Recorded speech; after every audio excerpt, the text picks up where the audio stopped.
গত 16 বছর শেখ হাসিনা এবং তার দল বাংলাদেশের মানুষকে একটা বড় জলখানায় রূপান্তর করে আটকে রাখছিল।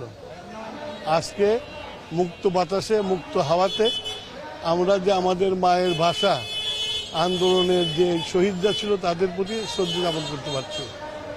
আর এই সিরাজগঞ্জে শুধু শহীদ মিনারকে দুই ভাগ বিভক্ত করেছে।